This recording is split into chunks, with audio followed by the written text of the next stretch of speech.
As usual, I appreciate you guys. The news keeps on churning. The NFL is a gift that keeps on giving. And we are back. Pro Fan Talk, Thursday night, 7 p.m. In the building, we are here. What is happening? What's going on with all the folks? Who's out the limo today? Little G Griffith, first out the limo.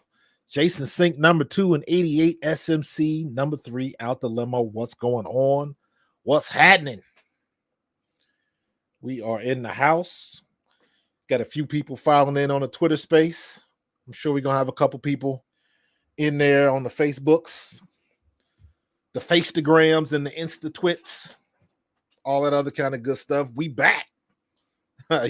You're at work listening, so you can't get in the chat. It's all good. It's all good. It's all good. Tell your coworkers about me. That's how we roll like that. But it's all good, man. I appreciate you checking in. I appreciate you checking in on your job. That's even more impressive, if you ask me. So, a lot of stuff going on, man. A lot of stuff. You think it gets quiet, but it's not really quiet. There's always something going on. There's always somebody talking about something. And we get it here. We get it here. I am trying to do a little bit of research, a little bit of homework, because I thought I wanted to do in the future, I wanted to do call-in stuff with people where you guys could actually call in and talk. But I think what I'm going to end up doing, because that's difficult to do by yourself. So I think in the future, just to put you guys on what I'm doing, my future plans here, because you guys are always here. So you guys should be the first ones to be a part of this. But I think what I'm going to do is I'm going to start taking video clips. I know enough of what I'm doing now with how I'm doing with my Stream Deck and OBS and the virtual camera and all of that background tech stuff. I'm comfortable enough to know how to use it now and what I want to do with transitions and different things like that. So I'm gonna start doing some different things, and one of the things that I want to start doing is taking video messages. Now I'm opting to do that rather than have live call-ins, because with live call-ins, just sometimes you don't know what you're gonna get. There's no way I can screen or vet who's calling, just different things like that. It just for me, it presents another set of problems. So for me, it would be easier. What I want to do is send me a 20-second video clip of a question. That's it. Hey, Marcus, what do you think of the Haason Reddick situation? Or, you get it. And then keep it under 20 seconds. Send me a video clip. And what I can do is just like when I switch to a second monitor, what I can do is I can create some type of burner transition, show the clip, then go back to my default, answer the question, and keep it moving. So that's the goal. So I'm going to start implementing that slowly but surely. So if you guys got some questions or something that you want to send through, comments or anything like that, just record it. Like I said, try to keep it under 20 seconds. That way it doesn't, you're not going to kill your bandwidth trying to send something. So whatever. So we'll start there, and hopefully we'll get some stuff next week. I just joined a couple of Brazilian Facebook groups. So I'm trying to get in contact with people from Brazil, see what their outlook is on the game that's upcoming. I've already figured out a place to get some merch from. So I'm definitely going to get me a Sao Paulo Football Club jersey. I'm looking forward to getting something like that. So we got some things going on, man. We moving and shaking, grinding and growing. And we getting it done. Definitely getting it done. Got to give a shout out. Some of you guys that follow me on my socials on Twitter and stuff like that, you saw that one of my friends from home had passed away. My big homie named Mark Mitchell. Just sending a shout out. All my love and condolences to Cheryl, his wife Cheryl Mitchell, all of their kids and grandkids and the whole Mitchell family in Cincinnati, Ohio. I believe they still live in the Woodlawn area. All my people in Woodlawn, Lincoln Heights, All my homies still holding it down in Cincinnati. I appreciate y'all. Love y'all. Big Mark was one of my big homies. He was my frat brother. He was the guy that pledged me when I pledged Alpha Phi Alpha. He's the guy that got me into college. Seen him. He was home for the summer, and everybody would come up to my high school to lift weights, and he was home and asked me on a hum, just on some nonchalant stuff, had I signed with a school yet? And I hadn't. And he was like, why don't you ride down with Richmond to me tomorrow? He literally drove me down to meet Coach Kidd, and Coach Kidd offered me a contract, offered me a scholarship. Coach Kidd told me that they didn't bother recruiting me because they didn't think they could get me. They thought I was going to sign somewhere else. So Big Mark was very influential in my life. He was the DJ on campus my days at Eastern Kentucky. So everybody that's associated with EKU and Princeton High School, y'all know Big Mark. Y'all know Coach Mitch, Meathead, all his nicknames and all of that kind of stuff, man. So big shout out to Mark Mitchell. Love you, bro. Definitely going to miss you. Again, condolences to the Mitchell family. Cheryl, love you. It's been a while since I've seen you guys, but you know it ain't nothing but love. So all my people hold it down for Big Mark, and we going to keep it moving. So I was going back through the videotapes. Big Howie, hold on, my dude on Facebook's my main man Howie. I ain't seen Howie in a minute, man. I appreciate you joining me, bro. Got to give you a shout out, bro. But yeah, I was looking at just looking at the overall answers that Howie Roseman was given, not Howie Roseman, but Jeffrey Lurie was given, kind of about the state of the Eagles. He basically gave a state of the Eagles address down at the owners meeting.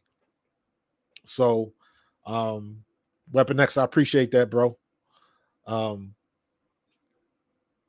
And I thought it was interesting, his outlook on Nick Sirianni and how he was looking at the big picture. And he's caught a little flack for it.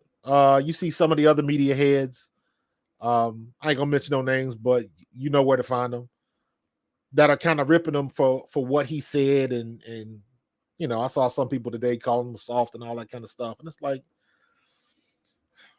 I understand his point of view. I understand his way of thinking. It makes sense to me. As bad as last year ended, because I will be the first one to tell you, I thought that, literally, I said it, that if going into that Tampa Bay game, I said, I don't believe Nick Sirianni should lose his job. Stuff happens all the time. However, if we go into that game, we already know that they're going to blitz. And if we go into that game and we cannot handle the blitz, then maybe, yeah, I could understand if he lost his job. And that's exactly what happened. We looked like we had never seen the blitz before. Our blitz pickup was horrible. I don't know what happened. If you ask the players, they say the same thing. I don't know what happened. That's an answer. If you don't know what happened, that means you didn't have the right answers going into a playoff game. And that's, to me, in the situation that we were in, expecting what we expected, I was like, that's kind of unacceptable. However, you keep it moving, you keep going a little bit of time, and you see how things played out. Now, I will say like this. I would have understood if Jeffrey Lurie would have fired Sirianni. I would have understood that. Most people would have. And it's like, well, he did this, and this. But he kept him. He gave his reasons. Looking at the big picture, that makes sense to me. More good than bad. Because if it had been more bad than good, you would have said, well, and there's a lot of people in those situations. A lot of people in those situations. And they stick around, and people are giving them opportunity after opportunity, chance after chance. Al LaCory, I see you on the Facebooks, my guy. How you doing? I appreciate you, big guy. You get those guys that get all those opportunities, and they don't necessarily deserve them. They don't. But they keep getting them. They always get them. So, I'm trying to look up something real quick. And you look at situations like that and you wonder how do all of these other people that may not have as good a record or as good a history, all of that kind of stuff, how do they keep continuing to get those opportunities? I don't understand it. So I'm trying to look at I pulled up Bill Belichick's coaching tree, because as good a coach as Bill Belichick is, his coaching tree, not so much. Al Groh, 9-7 with the Jets, no playoff wins. Bill O'Brien, 52-48, only 2 playoff wins. Brian Flores, he was quick with the Dolphins, 24-25. That's what, 2-3 seasons, no playoff wins. Nick Saban, that's college, that's different, but he did coach for the Dolphins, and he's part of Bill Belichick's tree. Brian Daboll, he's still coaching. Giants, 15-18-1, only 1 playoff win. Eric Mangini, 33-47 with the Jets and the Browns, 0 playoff wins. Josh McDaniels, to me, Josh McDaniels is the worst. Broncos, Raiders, 20-33, 0 playoff wins, and he was still getting opportunities after he reneged and all of the stuff he did. If it had been anybody else, there's no way they would have continued to get those type of opportunities. Yet and still he did. And that is frustrating to me, because why is he getting them? Eric Mangini, Josh McDaniels, Romeo Crennel. Romeo Crennel, 32-63. Browns, Chiefs, Texans, no playoffs wins. Matt Patricia, 13-29-1, no playoff wins. Joe Judge, 10-12, no playoff wins. So everybody off his coaching tree, 223 and 310. 223 wins to 310 losses, and only 3 playoff wins between 1, 2, 3, 4, 5, 6, 7, 8, 9, 10. 10 coaches, a combined umpteen years, and you only got 3 playoff wins. And these are people, a lot of those people on that tree, with the exception, and I'm looking, Al Groh only had 1 year as a head coach. Joe Judge looks like he had 2 years. He was 10-12, so that's about 2 years as a head coach. And that's it. Everybody else had multiple years, at least 2 to 3 years. And they were constantly losing, yet and still they got those opportunities, which is why I get so upset when not somebody like Eric Bieniemy had to go back to college, or somebody like Nick Sirianni is always on the hot seat. Well, not always, but he's in his 3rd year. So we'll see what's going on. What's going on, David Gates? I see you in the Facebooks. Everybody gets those type of opportunities, yet and still, you got Nick Sirianni, first 3 years as a head coach with no prior experience, gets to the playoffs all 3 years with a quarterback that nobody really liked, said that he couldn't be a good quarterback. Everything that came with Jalen Hurts. And comes to find out, what's going on, Chris Bruce? Come to find out, Carson Wentz was right.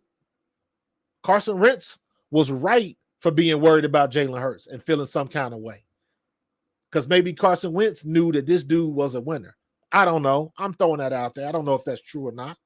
But guess what? He was right to be worried and be upset that they drafted a 2nd round pick and somebody like Jalen Hurts that had the, intestinal fortitude and the leadership qualities to overcome and do what Carson Wentz couldn't do. But you got a coach that's basically just put it down.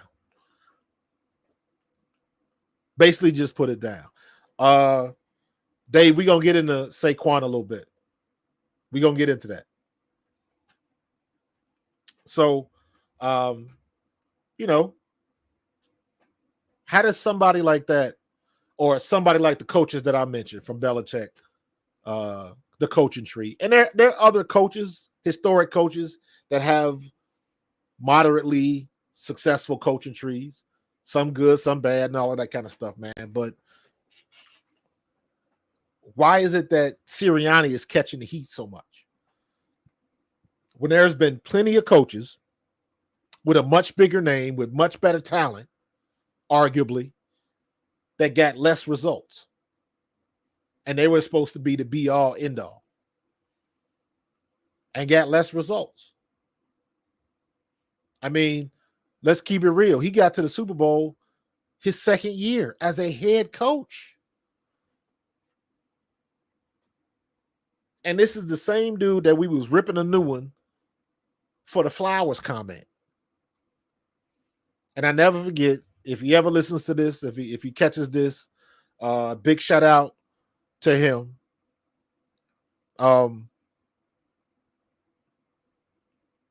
One of my guys was used to coach Nick Sirianni.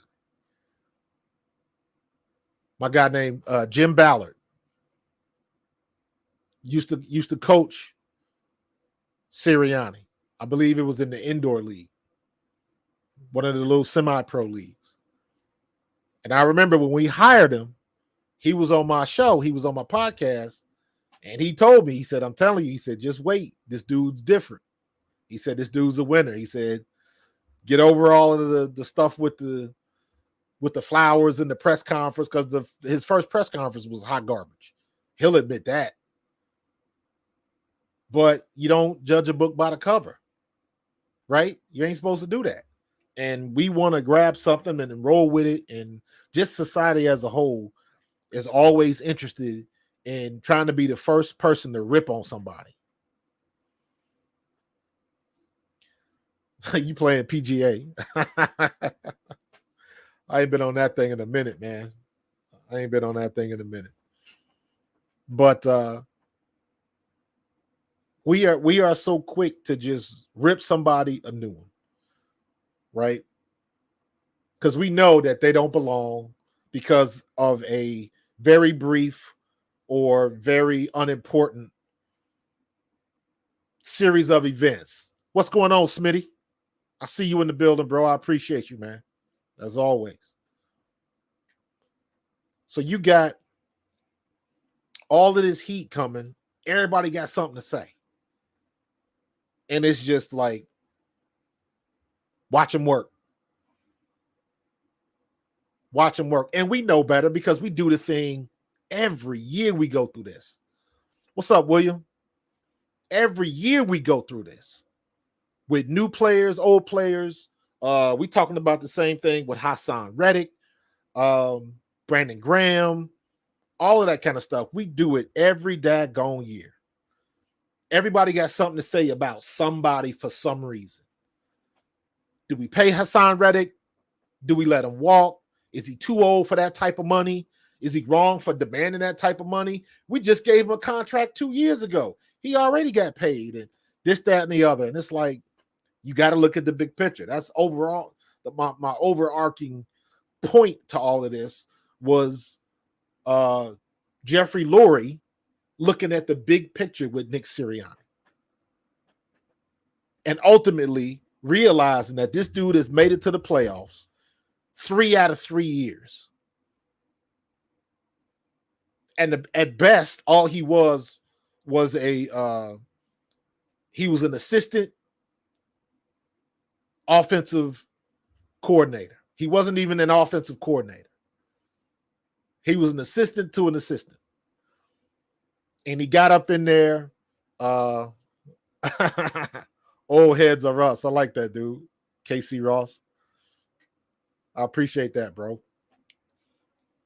KC Ross, I got to get my trying to get my boy Jason Dunn back on here from the Chiefs. But yeah, man, you got people when you got somebody with enough forethought to look at the big picture. He's 3 for 3 in the playoffs, and everybody, and I say this all the time, because ultimately the fandom and what you see on social media, because half of that is going to nonsense too, because you don't know. You got two classes of people on social media. You got people that just want to troll and people that just want to say something to say, they want to be able to say stuff with impunity and keyboard warriors. And then you got people on social media, just like journalists, that want to do the homework and get their stuff right and be legit. So you got all of that, and everybody got an opinion. Everybody got an opinion. That's my favorite saying now. Opinions are like assholes. Everybody got one. And half the stuff doesn't make any sense. I don't know. Damn it, I meant to stop and look at it a little bit more. It was somebody from the Jets. I guess somebody from the Jets executive office put out a tweet saying that the story about him arguing with someone at the owners meeting was false. And I looked at that and say, what I wanted to respond was, see how y'all get it just like we get it. Us in Philadelphia with the AJ Brown stuff, and when he decided he didn't want to talk to the media, and people lost their ever-loving mind.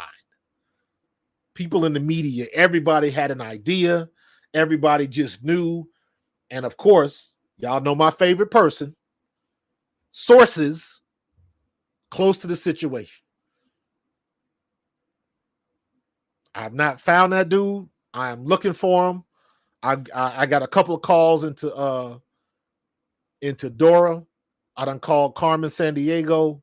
We gonna try to find this dude's sources, man, because he be talking to everybody. But we went through all of that stuff, and it just seemed like everybody was trying to make up stuff, and it just did not make sense. And I'm saying that from somebody that was in the locker room, been in those situations and heard those conversations. And I was like, man, y'all so far off from the truth. It's not even funny, because that's one of the reasons why I started to do this podcast. That's why I call it Pro Fan Talk, because I've been on both sides of it. I've been on both sides of the locker room. I've been on both sides of the microphone, and I've seen the biggest of the big. I've been standing by. I've stand next to Randall Cunningham when he was giving an interview and had 12 people in his face after a game. I've seen that firsthand. I've seen Herschel Walker talking about 15 people in front of his locker. So I know how that goes. It was a little bit more integrity and different. It was a different time, but it's still the same stuff. Everybody's trying to go for a story. Everybody's trying to, get the next big deal. Fast forward till today, it's the same thing. It just manifests in a different way. Instead of now getting the big story, everybody's trying to go viral across the board. Finally, the whole Saquon saga has died down a little bit. He spoke to that on the New Heights podcast.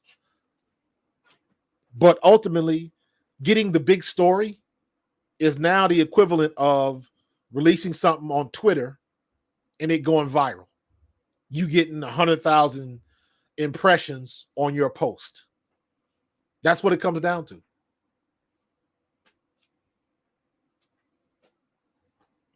So it's the same game. It just manifests itself a little bit different.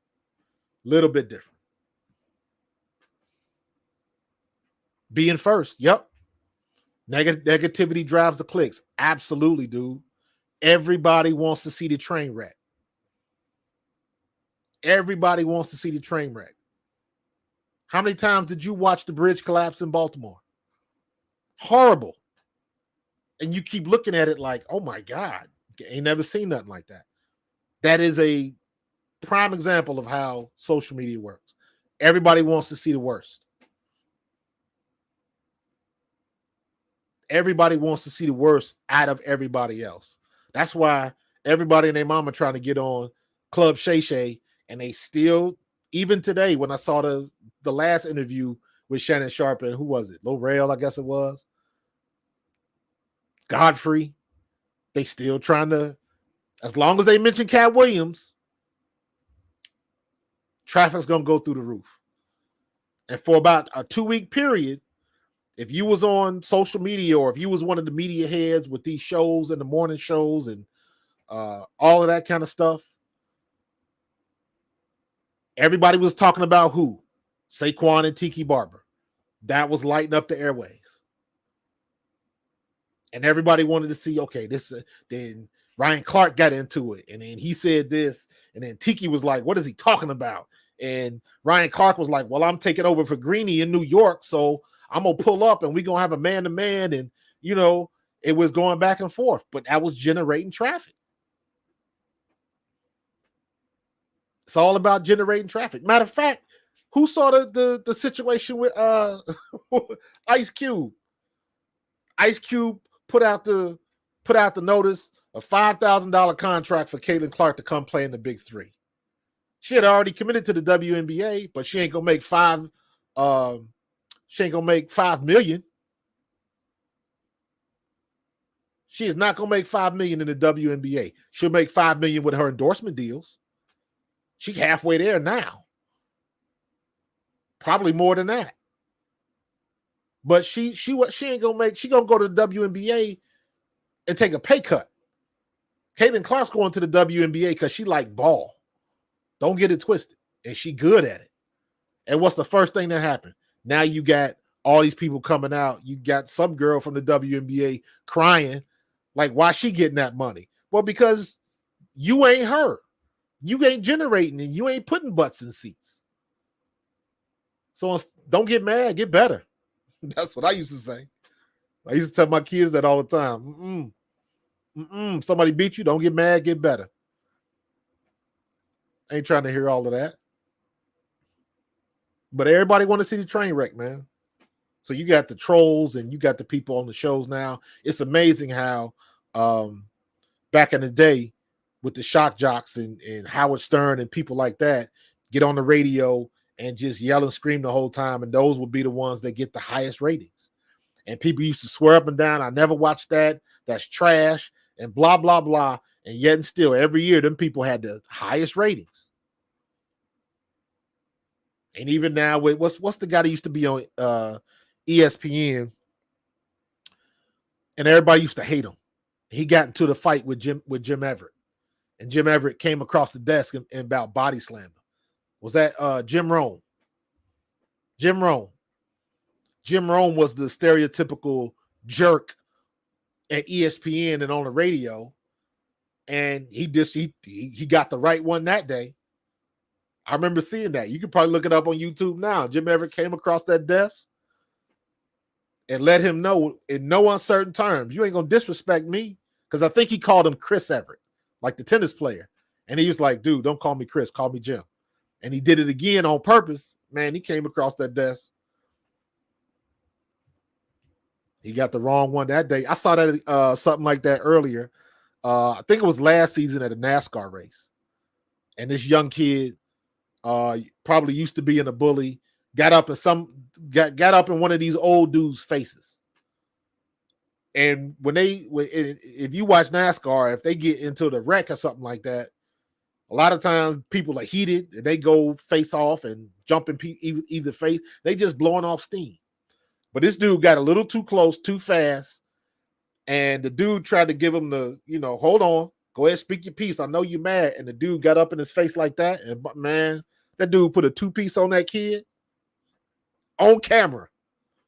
Let's see, you got the right one today. But ultimately, everybody likes the train wreck. So when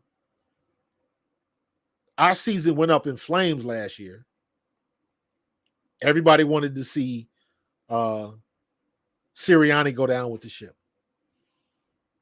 And the funny thing is like, I know he wasn't practicing to lose. It wasn't like we was trying to save a draft pick or something like that. We wasn't tanking. So, like, what was it? And even later on, when you had the opportunity to tell the truth, for lack of a better term, because it's a little bit more nuanced than that, because it's not like they were lying. But I remember Fletcher Cox was on some show Super Bowl week at Media Row. And they asked him, it's like, dude, what happened those last 6 games? And he was like, he said, I don't know. We couldn't put our finger on it. I've been in that situation too. Man, we had a great week of practice. Your boy was catching everything thrown his way. We had a great week of practice. And you get in the game and it just don't work out. I've been a part of that. So I understand when you say, I don't know. You are not in the business of getting your ass kicked in the playoffs. You're not trying to do that. You didn't work on that in practice. Now, were there some things that could have did better? Absolutely. But you don't formulate a game plan trying to lose. Matt Patricia didn't coach that bad of a game against Seattle. Bradbury just played that bad of a game in that last series. That last series is what killed us. We make one stop, game over. So a lot of times these answers are a lot more nuanced than just, what people think. Ice Cube and 50 Cent came out and said they'd never been to a Diddy party. I guess so.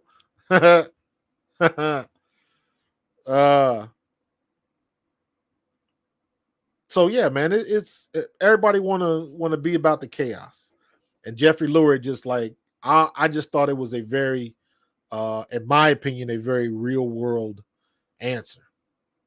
And like I said, I put this out today. I said I can't wait because I'm big into technology.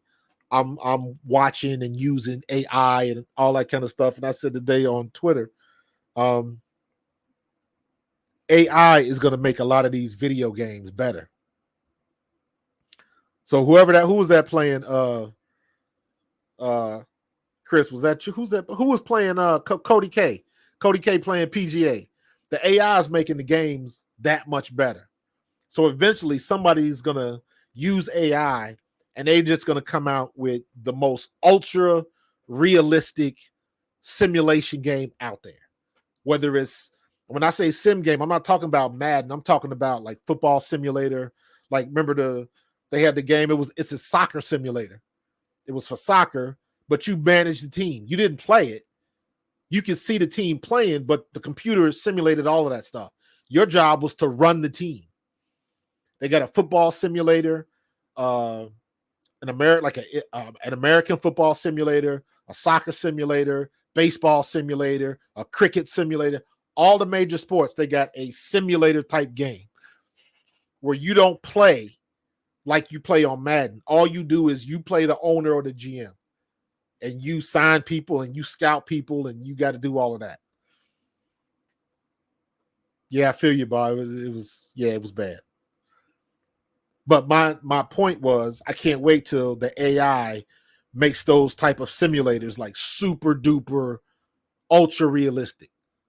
So all of these people on social media who think they know every damn thing, get on one of them simulators and try to run a team and see how good you do. Because it's not easy. There's a lot that goes into it and a lot of things you got to think about. And on that note, looking at what's his name? Jake Rosenberg. Jake Rosenberg is leaving the Eagles. He was Howie Roseman's top capologist, helping to keep him under the cap and all of that kind of stuff. And that's, for me, looking at it, he hasn't announced where else he's going, but it sounds to me like when you're the smartest man in the room, find a new room. So my guess is he wants to be a GM one day, and he's not going to be doing it behind Howie Roseman. Howie Roseman ain't going nowhere. He'd be crazy to, until Jeffrey Lurie kicked him out. And why would Jeffrey Lurie kick him out? He only brought him his only Super Bowl and then went back. So Howie Roseman ain't going nowhere. God forbid, unless something bad happens. So he's going to test his waters, and I guarantee you somebody going to pick him up. And he's going to get that promotion because everybody knows that Howie Roseman The way he's been handling the cap since 2017 has been phenomenal. And his dude's trying to take his shot. He's shooting his shot. And he's probably going to get it too. Nah, Jason, he wouldn't go to Dallas. He wouldn't go to Dallas, in my opinion, because Dallas is not somewhere where he can think for himself. Anybody that goes to Dallas, they got to drink the Dallas Kool-Aid.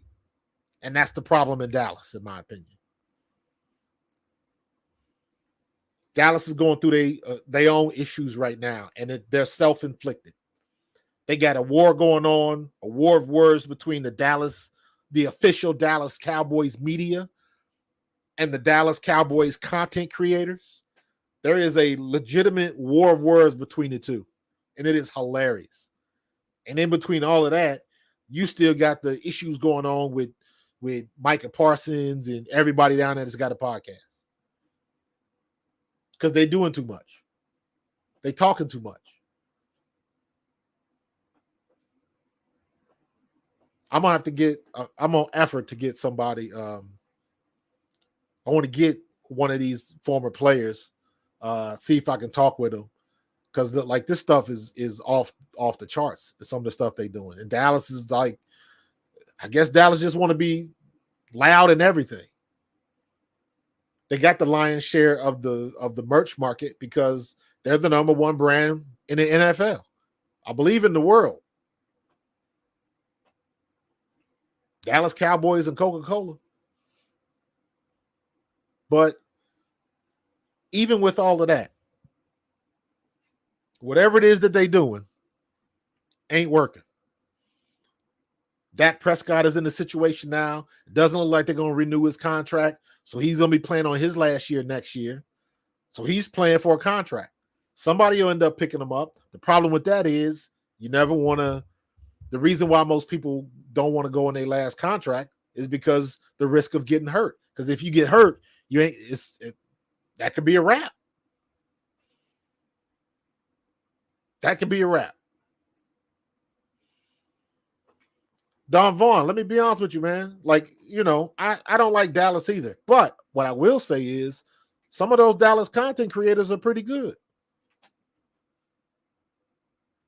You hate them because you hate the Cowboys, and I'm right there with you 100%. However, some of them dudes down there, some of them ladies down there are putting some good content together.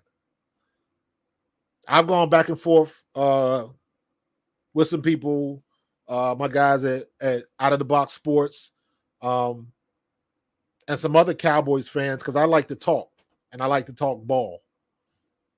And if you can talk ball without going so far over the edge with the Dallas Cowboys slurping, I can talk to you. And I guarantee you there's people with the Eagles and the Giants, and everybody's the same way. You're going to have that contingency of fans that just take it to the next level, and they hard to talk to. I don't mind if you can tell me why your guy is better. I did a when was that? It was in 22 during our Super Bowl run. And people were still chiming in about Dak being better. Jalen Hurts is not good enough. This, that, and the other. And it was like, my thing was like, who's the best quarterback in the NFL right now? The answer is yes. That's the answer. Who's the best quarterback? Yes. You say it's Dak? Yes. You say it's Josh Allen? Yes. You say it's Joey Burrow? Yes. Patrick Mahomes? Yes.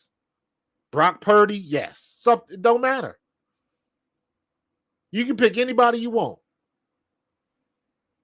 The answer is yes. Because at the end of the day, you got to come to Lincoln Financial, or we got to come to you, and you going to solve that riddle. To hell with your list. I got to come to you, or you going to come to me, and we going to figure out what's what. And we will leave no misunderstanding.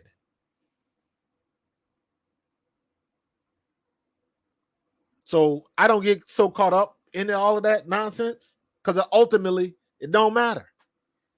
What matters is when people show up. Is Josh Allen better than Jalen Hurts? Some people say he is. I know when he came to the link, He left a loser. He had a great game, though.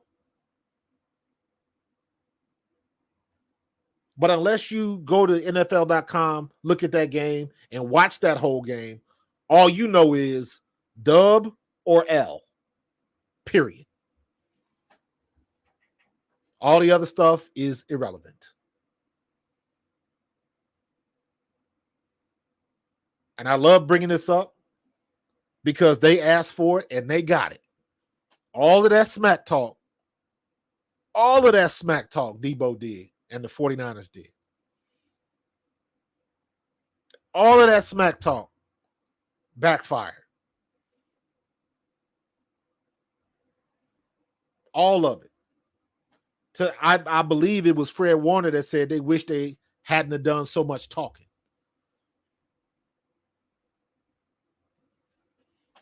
CJGJ said it best. I was just caught up in my feelings. So you know what? When the 49ers came to town, they handled business. So my logic is if you beat us, talk your talk. But in football, you got about 3 days to say what you got to say. You got game day, then you got Monday, Tuesday, by Wednesday, you trying to get ready for the next game. So all your talking should end on Wednesday. But he just kept talking. Debo just kept talking. Then him and CJGJ was talking. Then they came to the link and they busted us up. And they kept talking. You won, talk your talk, keep going. And they just kept it going. And then, Super Bowl week. That ain't a rivalry. It's only a rival when people are close. Well, no, that's not a rivalry. We're not your rivalry. The Cowboys or the Giants are our rivals. And you know what? Talked y'all way right out of a Super Bowl. You had every opportunity to take the game and you couldn't do it. Your genius coach couldn't do it. Your best player fumbled the ball just like ours did. You got beat on the same play just like we did. They called it the corn dog. With you, they said it was a corn dog with mustard and ketchup. That's what Andy Reid said. All the way down, we had that picture of Jalen Hurts walking off the field with the confetti in the background, dejected. Debo walking off the field with the towel over his head in tears, dejected, all the way down to the damn picture. You're doing too much. Play the game. Do what you got to do to secure the win. And when y'all had the opportunity, you couldn't seal the deal. Now y'all got to start from scratch. And just like us, they done cherry-picked some of your coaches. You done changed coordinators. You done lost a couple pieces. You done lost a couple guys on your roster. Yeah, it ain't easy. And now you got a quarterback going into his third year, just like Jalen was. And they always say the third year is the year that some people struggle.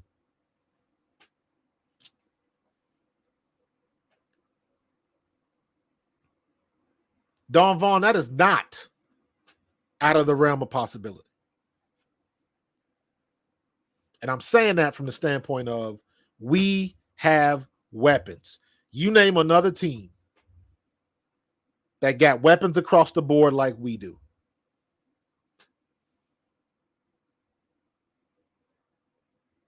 Possibly the 49ers. You got Debo. We got Devontae. You got CMC. We got Saquon.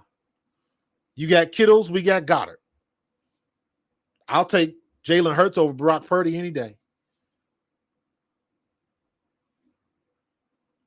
You got Ayuk for now. We got A.J. Brown. We still win that battle. Or at least we matching up even. What's up, Tim Payton? That's my frat brother. What's up, 06? I appreciate you jumping in, man. But, yo, Tim, I don't hate Purdy, though. I don't hate Purdy because it ain't his fault that he balled out. It ain't his fault that he took the job from Sam Darnold, who they just knew was going to take over. And Sam Darnold is where now? in Minnesota. So I like Purdy because Purdy is one of those dudes, and I always root for those dudes. That's why I hate Dak Prescott because he plays for the Cowboys. But I don't hate Dak Prescott because I remember all of the comments and stuff that came out when they drafted him. And no way in hell you can convince me that the Dallas Cowboys wanted Dak Prescott as their quarterback. They did not.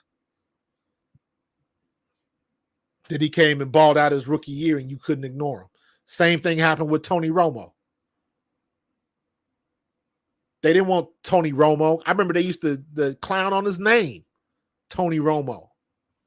Who was this guy? All he did is get in there and ball.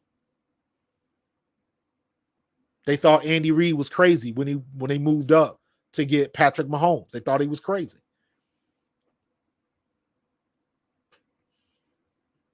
Even this year, this past year, even the 2023 year, with Brock Purdy coming in as a starter, if you listen to the 49ers media, they were ripping it. It was very divided about whether Brock Purdy was the guy to take them to the Super Bowl. And the only thing he did was take them to the damn Super Bowl. They did not lose that game because of Brock Purdy. So I'm always pulling for somebody that they just don't, they forgot. Mr. Irrelevant, Puka Nacua. They couldn't even say his name right.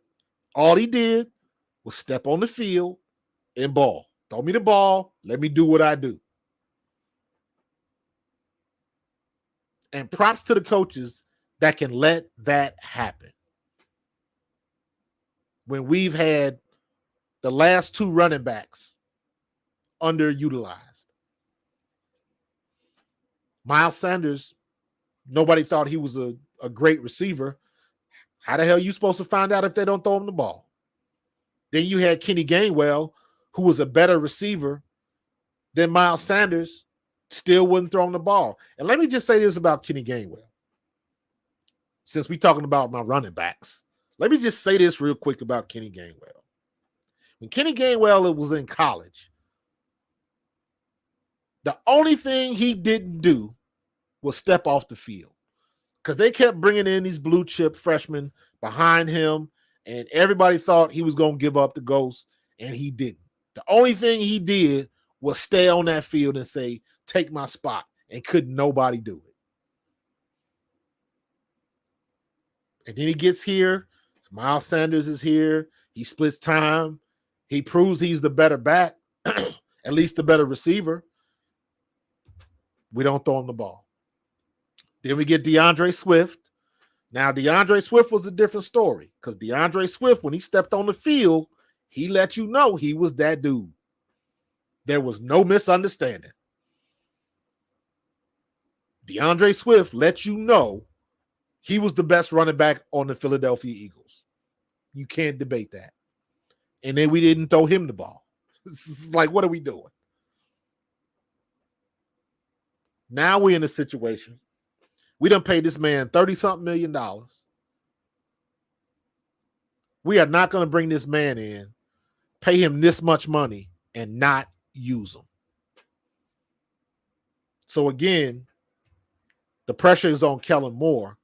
He's going to be able to produce because he's got all of these weapons.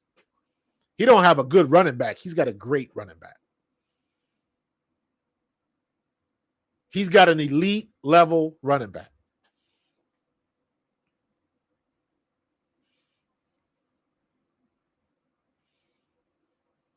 Yeah, Don, come on, man. My twin sister lives in ATL. And in that 28-3 at halftime, and y'all lost that game, y'all should have been ashamed of yourself. And then Detroit was like, hold my beer. We going to the Super Bowl. And we up by 20-something points at a halftime. We good. You got to play 4 quarters, man. Got to play 4 quarters. I won't forget that either because I was pulling for ATL. I was pulling for the Falcons that year. Dirty Bird and everything. My sister was hyped. They was about to get out of school for a couple days. Oh, my God. And y'all just that second half, man, y'all just came out and just, I don't know what happened. Jason, I understand that the pressure's on Jalen Hurts to utilize the underneath and check downs. 100%. Absolutely. Absolutely. But I will say this. You gotta call that. I would rather, I don't think that's going to be a problem this year because I think Kellen Moore is going to be that good. I think our play action game is going to be way better than it has been the last 2-3 years. Easily. The only thing I wish we could still do, maybe they'll look into it, maybe they won't. But and I've said this the last 3 years, can we please get back to the screen game we used to have? If you want to go back, look at the film and bite some of Andy Reid's screens, so be it. However you want to do it. But we have got to get back to running the screen game like we used to run it when Darren Sproles was here. Like, I would love to see if we get somebody like Xavier Worthy, because Xavier Worthy's going to be available for us when we make our pick. He will be available. And not for nothing, that's on my list of things to talk about. But with the way this kickoff return is going to be this year, having somebody like Xavier Worthy is going to be worth it if you're going to put him at kick return. So now that makes sense. B West, that's another one. Use them the right way.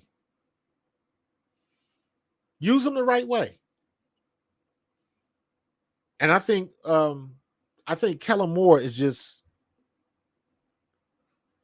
I don't even like using Dallas as an example, but you got to use Dallas as the example of what he did, running play action, using Zeke, having an excellent, not a good, having an excellent play action game. Possibly we can put Jalen under center or at least run him from pistol, but for God's sakes, let's lose so much daggone gun formation, especially when we're trying to run the ball. Can we lose that, please? I know you still going to run it. I know we just not going to throw it out in the trash, but we gotta do something with all of this trying to run from gun formation. Running backs don't like to run from gun. We like to run north and south. We don't like to run east and west.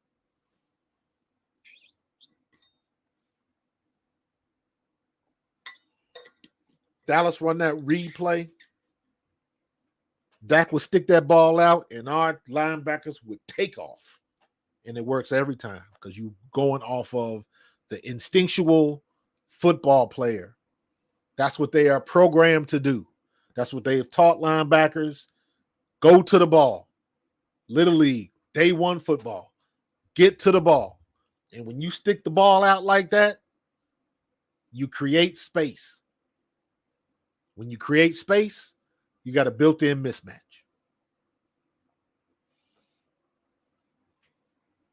Yeah, Tim. Kellen Moore is our offensive coordinator now. And we got your guy Kenny Pickett, by the way.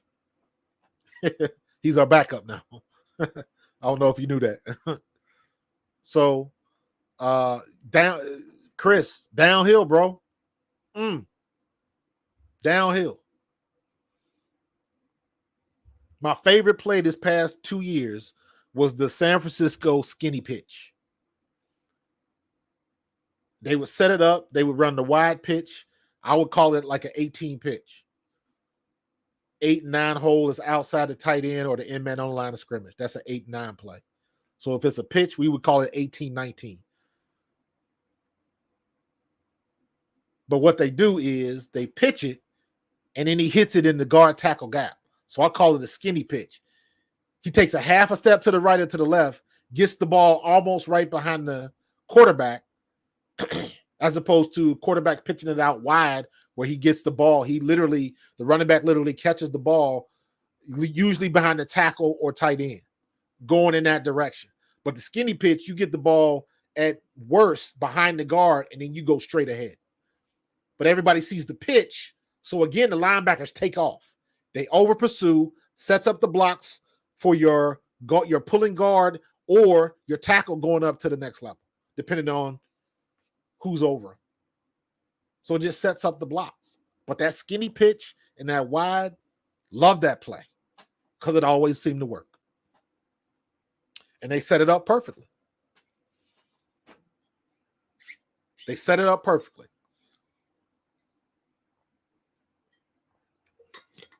That's not hard football. That's not complicated football. That makes sense. And Tim, I'm about to give you this EKU reference, bro. Everybody knew it was coming, and they couldn't stop it. And I said the EKU reference because we didn't run a lot of different plays when I was at EKU. We ran the same damn plays, 6 or 7 read, 18, 19 pitch, 8 or 9, all of that kind of stuff. Everybody knew what was running. Everybody knew 4-0 was getting the ball, and they still couldn't stop me. Tim was there. He'll tell you. I could tote that rock. They knew I was coming, and they still couldn't stop me. That's how you know you got a good team. San Francisco, they ran the same stuff all the time, and couldn't nobody stop it. They were in sync. Their offense was in sync. And we have the tools to do the same exact thing.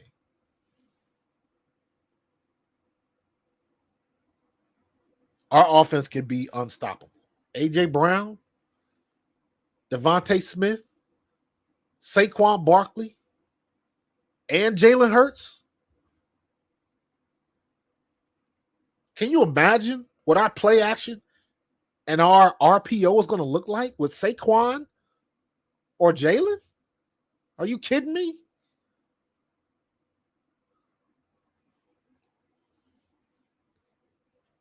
Who you going to game plan? You going to game plan Saquon? Okay, so that means the linebackers got to step up to fill them holes. That's play action all day. So that means A.J. Brown's coming across the top or running his cross is going to make somebody miss. Yak yards. Dallas Goedert releasing into the flats. Pick your poison. Our play action this year should be phenomenal. There's no reason whatsoever why the Philadelphia Eagles does not make it back to the playoffs. No reason. Unless we get hit by the injury bug and all that kind of stuff. There's nothing you can really do about that.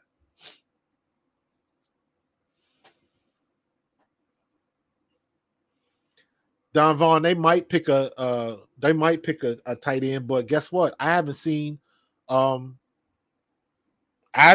Goddard's play go down. Now the thing about Goddard is, as good as he is, he always gets hurt. He always hurting his arm. And I've seen the way Dallas Goedert, the way he stiff arms. When he got hurt and almost had his arm broken because of that stiff arm, like, don't stick your arm out there. You'd be better off just trying to give somebody a shoulder and trying to run into his chest rather than trying to stick your arm out. I used to do fake stiff arms. If a linebacker or somebody was coming from my side and I could stiff arm them, I would stick my arm out, and without fail, every time somebody would try to grab the arm, because they can twist your arm and take you down, because you don't want to. Your body's going to resist trying to get injured, so you're going to try to twist around and end up going down, because you don't want to injure. Self-preservation is the first law of nature. So when you stick that arm out there, when people used to try to grab my arm, I used to make it limp and bring it back in and take off. And when Goddard did that, that dude locked him up, put his arm in the cobra clutch, the arm bar, whatever you call that thing. And when he brought him down, he tried to snap his arm. And it was a fair play. I remember seeing that was right before I went to NFL Films. But if y'all remember, I might have to bring that up. I saw John Runyon about that. I saw John Runyon at NFL Films and asked him about that play specifically.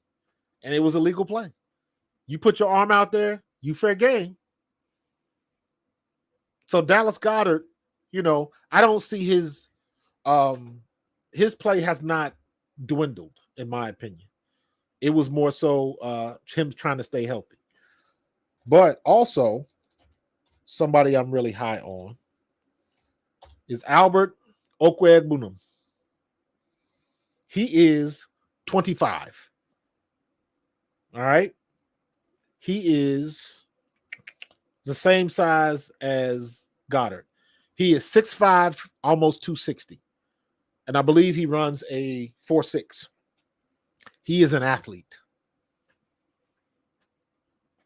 I don't know why they let him go in Denver, but I'm glad that we got him, and I am hoping that we will find a way to use him. I like him better than Stoll and Calcaterra, and I like Grant Calcaterra, but I think Albert O is just a better overall athlete.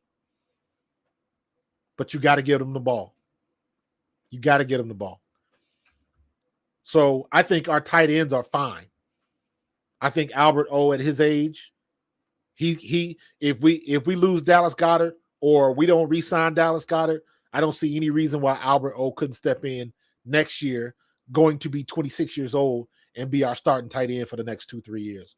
I don't see a problem with that at all. Right. We didn't use him. The Eagles are notorious for not using people. Heck, I even said we should have been using J.J. Arcega-Whiteside. And you know how bad he sucked, but he was 6'3", and he could jump out the gym. Both his parents was Olympians. He would have had one job. Bruh, all you got to do, you get to the corner of the end zone, and when I throw you the ball, you go up and get it like you're trying to dunk with two hands. That's what you got to do, because you're still dealing with a lot of small defensive backs. You always have Albert O will always have the edge if he gets in the secondary and he has to be covered by a defensive back, a cornerback, or a safety. Most times, you're not going to find a 6'5" safety. So he should be able to out-jump anybody. But you got to know your personnel, and you got to know how to play to your personnel. That's the key. How do you play to your personnel? You know what they can do. Put them in a situation where, like, dude, you got one job. This is what you're going to do. Puka Nacua, you got one job. Julian Edelman, you got one job. I know you're not the biggest. I know you're not the strongest. I know you're not the fastest. But here's the one thing that you can do better than 90% of the guys in the NFL. That's all I need you to do. There's always players like that on every team. The smart coaches are the ones that use them. We got plenty of guys like that.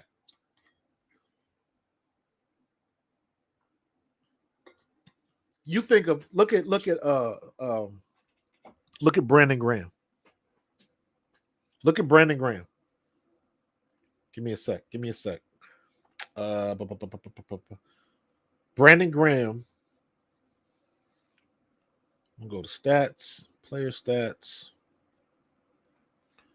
search, defense. We're gonna look up Brandon Graham. But I'm gonna look at his career real quick. I'm gonna bring y'all in on this too. There we go. Whew. Props to Brandon BG, man. All right, check this out. So I'm bringing y'all in on this, right? So look at BG's.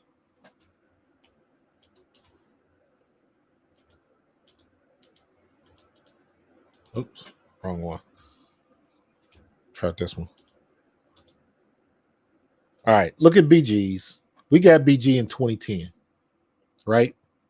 Now, let me preface this, but before I go any further, Everybody loves BG. BG is that dude. He made the play in the Super Bowl. He's been making plays his whole career. Right? But look at this. Look at this. 2010, we got him. 6 games started. No game started. 6 games started. No game started. 1 game started. Then we finally started playing him in 2015. Right? 10 games, 16 games, 15, 16, 16, 16. Got hurt in 21. 22, he didn't start, but he played all 17 games.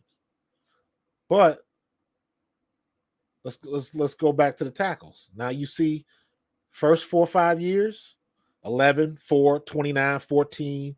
Then bam, here we go. 34, 36, 40, 31. You know. So he starts getting up there after a while, after the 2015 year. Right? Now he starts making contributions. Look at the sack totals: 5.5, 6.5, 5.5, 9.5 in 2017 when we went to the Super Bowl. Then he drops down to 4, 8.5 in 2019. Then he had 8 in 2020. Then he gets hurt. He had 11 in 22. So just give it time. What's going on, dude? Appreciate you in here. Bet on yourself sports media. But just give it time. Let people take their lumps and let them get into a system. And you see what he did. Was he an all-world? No. All he did was just make plays when he had to. And just because you can make a play without making a play. You don't have to make a tackle to make the play. You can do something that'll affect where somebody runs. You know, a lot of different. Look in the Super Bowl. Once again, Kyle Shanahan doesn't know how to block a defensive end. And they put a tight end in motion to block a defensive end. It didn't work last year. That's why Brock Purdy got hurt, and it didn't work in the Super Bowl. But on that particular play, in the fourth quarter, I believe, Brock Purdy had a man open, but didn't have time to set up and throw a good ball. And because he was rushed on a throw, he missed a touchdown. That's not on him. He had to get rid of the ball. Or he would have took a fumble or a sack. So he had to get rid of the ball. And because of that split second that George Kittles couldn't make the block, it was a mismatch. That may have cost him the game. So all you need is one guy to do the right thing. Yep, Jason, you know exactly what I'm talking about. Correct. Ayuk was wide open, but he didn't get a chance to see him because of that pressure. All you got to be is at the right place at the right time with the right people. And that's what Brandon Graham was for us. That game he had. Now, I will say this, arguably, and I say this a lot, arguably, when you go back and watch that 2017 Super Bowl, everybody wants to give the MVP to Nick Foles, and I ain't mad at that at all. But if you ask me, Corey Clement could have been the damn MVP of that game because that dude had a game. I'm not saying, I'm just saying. Go back and watch that game and look at what Corey Clement did for us. And then we did another running back that we didn't bother to keep around. And now he lost in the sauce. He was down in Arizona, I think it was. You know what I mean? But Corey Clement put on a show. Another homeboy. Keep your homeboys at home. But hopefully Howie's learning. Hopefully we're learning. And we can get Haason Reddick on another contract and keep him here for another year. So,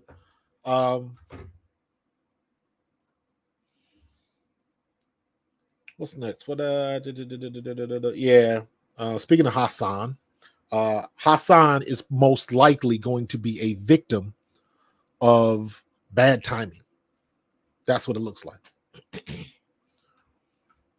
He's going to be a victim of bad timing. I'm hoping it's not going to end up a situation like Earl Thomas was, where he was trying to get a deal done, didn't, and he was in the last year of his contract, and they didn't want to offer him anything. So he had to play that last year, and what does he do? He breaks his leg. That's that game where he flipped off the coach, Pete Carroll. So I don't want to see Haason Reddick in that situation. I don't think he will be. So I'm hoping maybe they'll restructure his deal, give him some money up front, maybe give him some super easy, incentives to get him a couple extra 100,000s and stuff like that to get his cash up to where it should be. Because I mean, and I said this before, out of all the guys on our squad right now, that guy, that's the guy that ain't gave you no problems, hasn't given you any trouble, just went out, was worth the contract that you gave him, and is playing above and beyond the contract that you gave him. And you got guys getting paid. He did 24th best played, or 24th, I guess, in rank as far as contracts go at his position, and the guys in front of him ain't doing what he doing. Not doing it. So he's outplayed his contract. He deserves to get another contract because he's playing that well. You see what happened to Bosa and all of them people, and then in the biggest games, they don't show up either. Like, what do you want?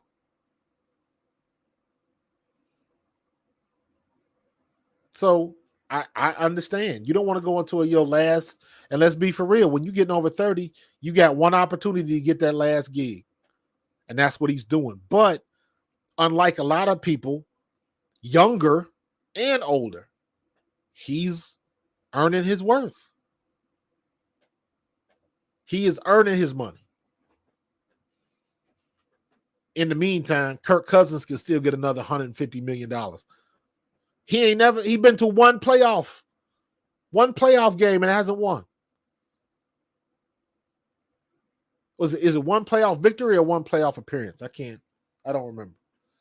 One of them. But either way, as long as his career's been, when he was with Washington, when he was with the Vikings, only one time in the playoff.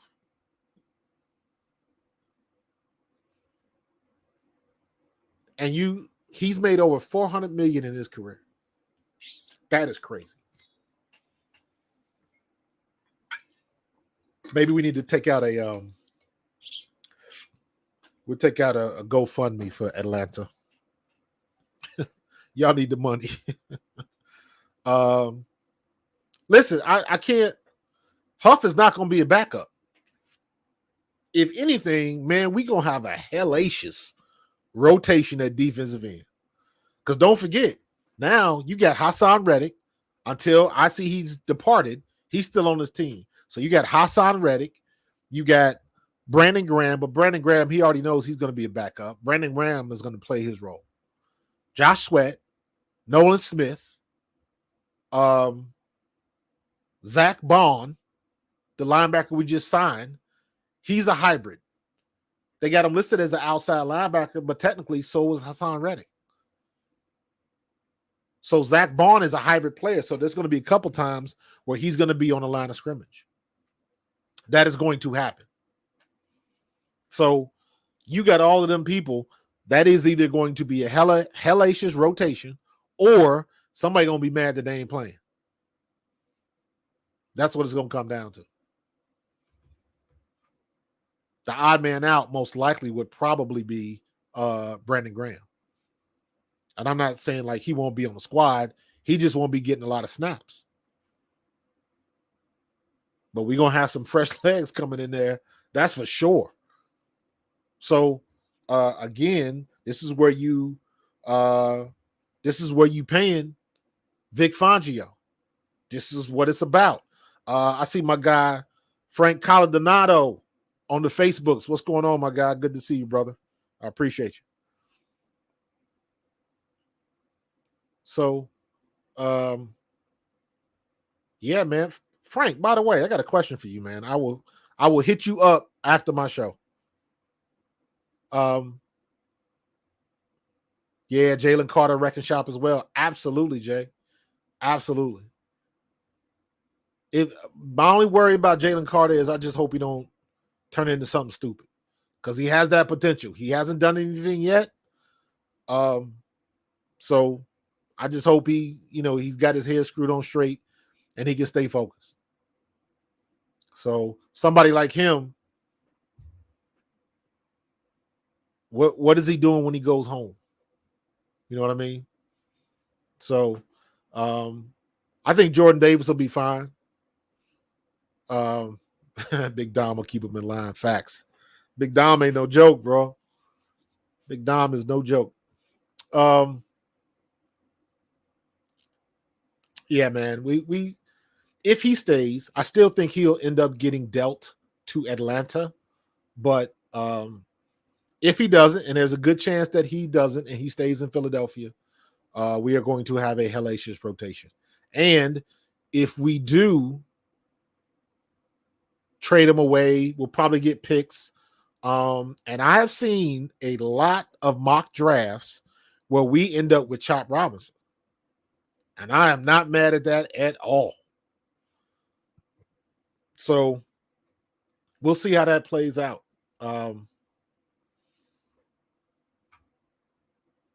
Yeah, we in good shape. Now, real quick, going back to Saquon. Whenever somebody signs with another team, everything that goes with that, and Saquon Barkley has been receiving the obligatory death threats to him and his family because he left New York, which is stupid. But stupid people do stupid things. You know what I mean? What's up, Dennis? Milt Williams will be fine. Milt Williams balled out when he got his chances. So he had some good snaps last year. I think he'll be fine. He can only get better.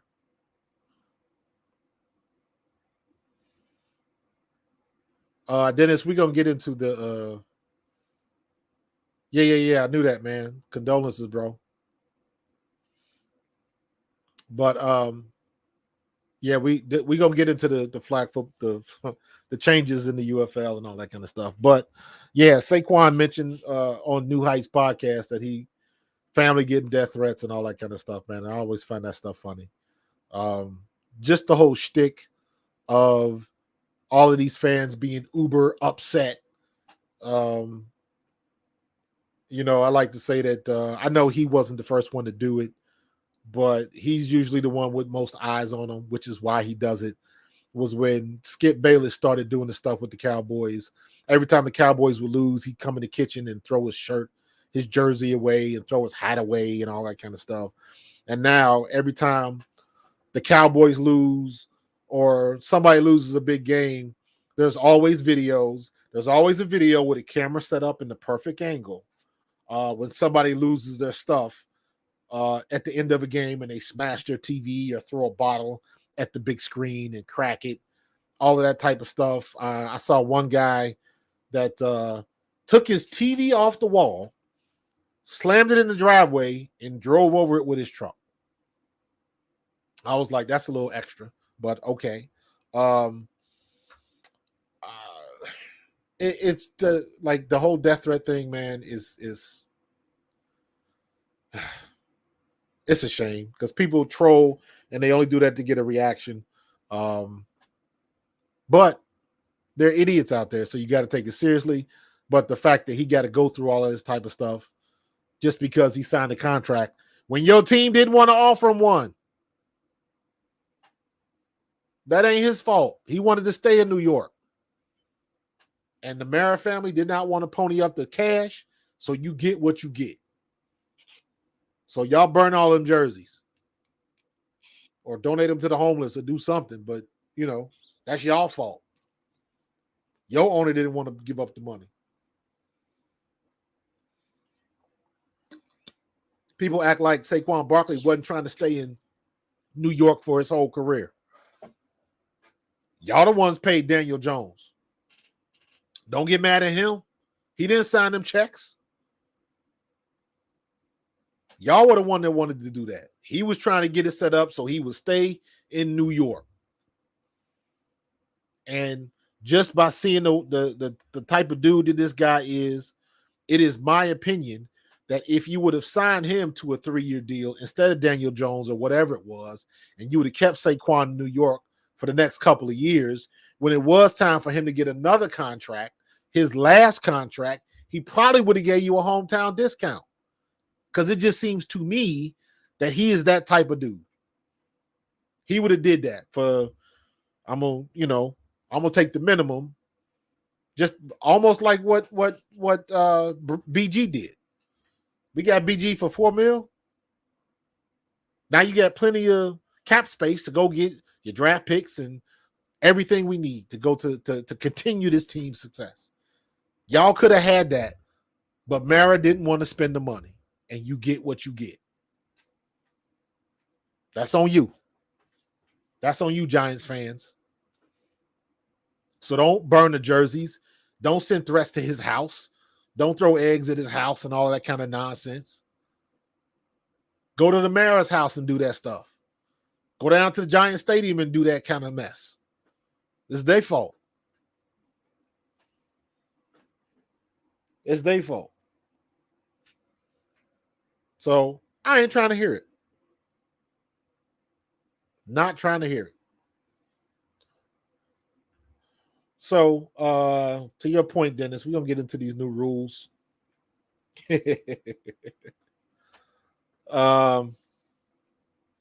First off, they're going to ban the hip drop. Right? We knew that was coming. Now, the funny thing is, hip drop tackle is officially illegal. The owners did this. The NFLPA didn't want to do it. The owners voted on this, and they made a decision. The owners banned the hip drop tackle on Monday morning during the annual league meeting in Orlando, Florida. League announced. The NFL's competition committee was unanimous in their voice that the tackle was one the league wanted out of the game. The owners agreed. A hip drop tackle is a foul if a player uses the following technique to bring a runner to the ground: grabs the runner with both hands or wraps the runner with both arms and unweights himself by swiveling and dropping his hips and or lower body landing and trapping the runner's legs at or below the knee.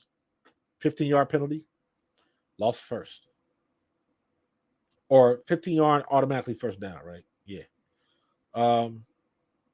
Last week, the NFLPA spoke out against banning the hip drop tackle. NFL Executive Vice President of Football Operations, Troy Vincent, combated the resistance, noting it was something the league wanted to get out of the game. So at the end of the day, the league is going to do what the league want to do. That shield is damn near untouchable. Now, I'm conflicted on this. As a running back, I get it. I understand it. I don't like it when guys tackle like this. And I've only seen this tackle. This started happening in the 20 teens. This did not, I never remember getting tackled like this. Tim Payton, if you still listening to this, do you ever remember tackling anybody like this with the hip toss? I never remember getting tackled like this at all. I've had people hit me from the side. I've had people take my legs out from the back. I've been horse collared, all of that. But I have never been tackled where somebody did the hip drop. Now, I know the results of it because I've been in the locker room one time when I was in high school. We were getting ready for a game, and everybody was in there listening to the coach. I was on one knee, and it was one of them situations where, remember how the locker room used to have painted concrete? So if you had on cleats, it was slick. And one of my teammates came in, and he slipped and fell right on my ankle. So my ankle kind of did one of them. And that's what happens when you hip drop. Sometimes it's the ankle, sometimes it's the knee, sometimes it's both. And it never really ends well. Jalen got caught a couple times like that and kind of held your breath. But I'm conflicted because I already know that they are going to go ham with the flags in the beginning. They're going to go overboard with it. The same way they did it with the roughing the passer. They don't want you to touch the quarterbacks and the headshots. And they, even with the headshots. So what happens when the ball carrier lowers his head? What happens to the defender? He still gets penalized. So it's not a perfect system. It's not a fair system. But they're going to end up going ham with the flags in the beginning until people get used to it. Nothing you can do. But for all that stuff Slay talked last season about us old heads not knowing how to tackle, y'all better go back and watch some tape and re-implement some of them old school ways. Yeah, Bruce, is getting soft, man. It's getting soft, getting Charmin soft. Yo, my guy Lorenzo Fields is in the building. Nastiest quarterback, nastiest option quarterback. 1AA history, boy. Y'all better recognize. What's up, Lo? Quiet Storm. What's going on, dude? I appreciate you, bro. So, these guys, man, they Charmin soft right now. They always complaining about stuff. And you gotta go back to the old ways, man.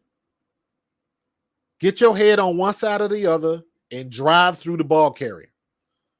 Old school way of tackling. Old school way of tackling. Yeah, I've been hearing that a lot, man. It is turning into flag football. I did see one guy the guy that makes the funny videos, not Scooter Magruder, but the other guy. He created a whole acronym for flag football. it was pretty funny. But yeah, it's getting worse and worse and worse. If the NFL still play by the rules, then right to the I don't know about that. If you good, you good. You know what I mean? If you're good, you're good. You'll figure out a way to make it work. Yeah, head on the ball, drive and rap. Old school football, man. Day one football. See what you hit. That's what I used to tell my kids at GT. See what you hit. So there's probably going to be a lot of frustration in the first 4 or 5 games. I always say the first 4 or 5 games are preseason now anyways, because, in the next 2-3 years, they're going to take away another preseason game. There's going to be 2 preseason games and 18 regular season games. That's coming. You might as well get ready for it. It is coming. So while playing 18 games, I don't know why they say all of the safety issues and all of that kind of stuff, because it don't matter when you're playing 18 games. That's a pounding, man. That's a pounding on your body. So I don't know how that's going to manifest itself in the next couple of years, but it's already coming. And I think that's going to give them more opportunity to continue to travel overseas and all that kind of stuff, because they're making too much money. They're trying to catch back up with all of the ground they lost with basketball. Basketball got all of the Europeans involved, and now the European players are, in a lot of cases, better than American players. And it's our game. And now I just saw Kansas City signed a rugby player. And I was like, just like when I was in the World League, we had Gavin Hastings from the Scottish rugby team was our kicker. They just used him to bring in, put butts in seats. But listen, you look at Mailata and all of these guys coming from other countries that grew up playing rugby and all of that kind of stuff. You ever notice how in rugby they have less concussions than we do in football, I think? That's my guess, because I rarely see guys get falling out with concussions, because you already know your head is exposed. So you're not going to stick your head in there like you would if you got a helmet on. So that's not going to happen. Does rugby have more? Somebody already typed it up. Does rugby have more concussions? Wrist, hand, lower sprains, fractured to 4 times as high as those in football. Concussion rates were AEs in football versus 2 per 1,000. So no. Okay, so then yeah. You don't see it, but it says concussion rates 1 per 1,000. This can't be. Nah, that's not right. That's a 2016. That's a 2016 thing.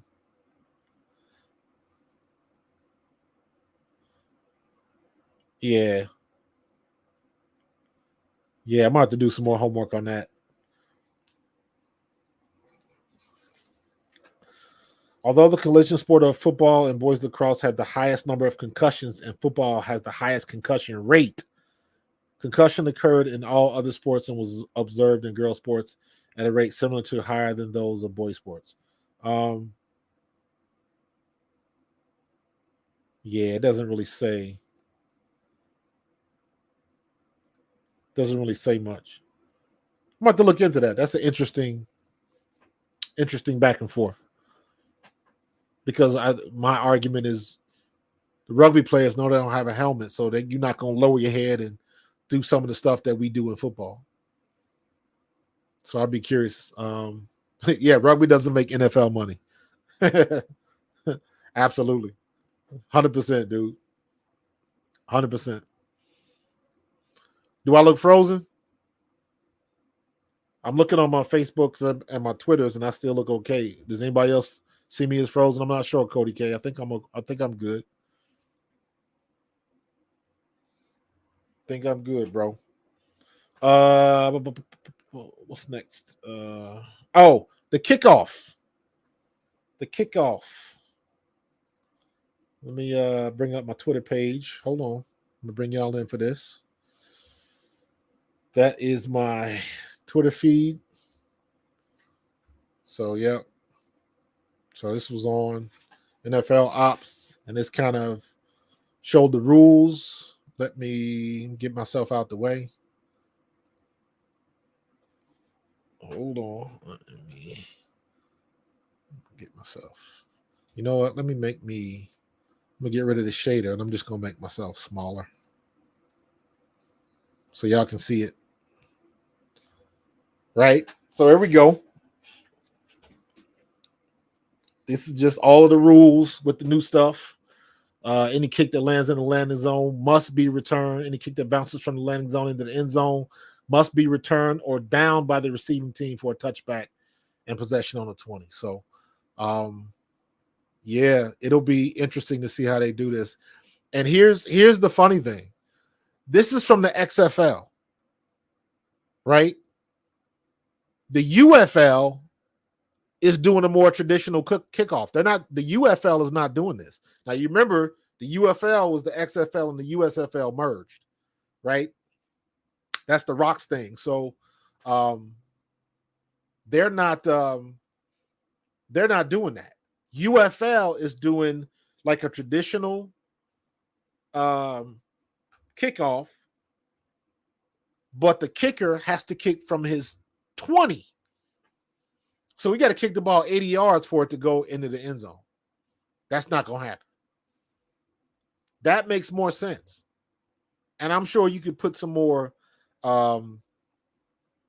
you could probably play with the lineups and different things like that. Now, the one thing I will say, what does make it interesting is the zone where they line up, right? The zone where they line up is going to be interesting because, let me see right here. The zone where they line up, you got a 5-yard difference, right? So you got 5 yards to for the receiving team and the kickoff team. So what's going to happen is it's almost going to be like a giant offensive line. So I'm very curious as to what these strategies are going to look like to get your blockers on get to a specific lane or something like that. Because I can see guys pulling to help double team on somebody. It's a lot of different things that they could do to kind of get your blocking lanes together. So I'd imagine YouTube's going crazy. Everybody's looking up the XFL kickoffs and stuff like that. But I think UFL might have something by kicking from the 20, because they basically just made kick returners go extinct almost. So no fair catch is interesting, and no surprise onside kicks. You got to let a team know you're going to run an onside kick. I don't necessarily like that. I saw that. I didn't get a chance to watch it, Dawn, but I did see that. So I'm definitely going to check out what Pat McAfee said about that. But it's going to be we definitely going to get some returns. That's for sure. We are definitely going to get some returns. So we'll see how it works out. I thought you could have 2 returners back there. I thought you had the option to have 2 back there. Some of the examples may have only shown 1, but I thought that you could have at least 2. A minimum of 9 members of the receiving team will line up between the 30 and 35 yard line. So you can still have 2 people back deep. So, yeah. So it's going to be interesting, to say the least. It's going to look funky as hell, because it does look a little suspect. It looks like you playing like some bootleg Madden game or something like that that didn't have good production value. But they're going to do it. And it's going to look crazy until the first time somebody takes one to the house. And the interesting thing is now all you got to do is get past that first level of people. Once you get past that first level of people, it's a foot race. It's a foot race. And the kicker can't go past the 50. So the kicker only has 20 yards to navigate. But kickers don't normally run down the field anyways, because somebody's got to be a safety. Now, some kickers did. I know McAfee did from time to time. But usually, if a kicker goes down to cover, that usually happened in high school, because usually kickers weren't kickers. Kickers were usually a running back, a quarterback, or somebody who knew how to kick. So sometimes kickers will run down. I remember I used to be able to kick. I could kick the ball in the end zone. And I would run down there and I could make the tackle too. And then somebody else would stay back as the safety. So the kicker cannot go past the 50-yard line. So he's in a limited space, but he has everything behind him to guard, and he's the last line of defense just in case the receiving team breaks one. But go look it up. Go look it up, some of the stuff that you see on YouTube, and check it out. It's pretty interesting. If you didn't watch the XFL last year, you missed it. You missed it. XFL was good. USFL, it was weird. I thought the XFL was a better production. USFL had better football, but in my opinion, the production wasn't as good. It wasn't as polished as the XFL. The XFL had the thing. Dean Blandino was in the booth. Every call from the refs, every flag, Dean Blandino was in the booth. They went over it. He showed you his thought process, why they called what they called, why they overturned it, why they didn't. You saw the screens. You saw them scrubbing through the video for the instant replay. You see what they saw. And you go through them with the thought process and why they came up with the decision they made. And even when they got the call wrong, in my opinion, I still understood the thought process. And I was okay with it. It's like, okay, I get it. I don't agree with the call, but I understand how you came to that conclusion. And that made it way more enjoyable. Now, the USFL, in my opinion, I just thought the brand of football was just better. They played football, looked like football the way it should be. I thought they had a little bit better players. They definitely had better coaches. And the product on the field looked a lot better than the XFL. However, their broadcast package, I didn't necessarily like. And that was the juxtaposition of both those leagues. You got some good from both of them. I tell you what, though, the NFL was listening to the XFL, and I believe The Rock done something. He's done it the right way because basically he's created a minor league system for the NFL. And now when you see Kevontae Turpin for the Cowboys, he was the XFL MVP, I think, that year, 2 years ago now. So now that the guys in the XFL and I guess the UFL now, there's always going to be a couple players that get their shot in the league. And that's all they want. They're making good money now. You can, especially now, they got, what's his name? What's the YouTube guy? Destroying. He's taking a pay cut to play in the UFL. But The Rock ain't stupid. This dude has got over what does he got? Let me see. I don't even follow him. It's a shame. I don't follow him, but I follow Mr. Beast. Come on, man. Destroying. Let me see what he's got. Destroying has 5.8 million subscribers, and he's playing for the Brahmas. Guess how many people that subscribe to his channel are going to watch the Brahmas?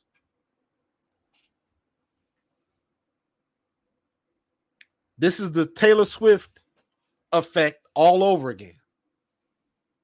He's bringing, Rock ain't stupid.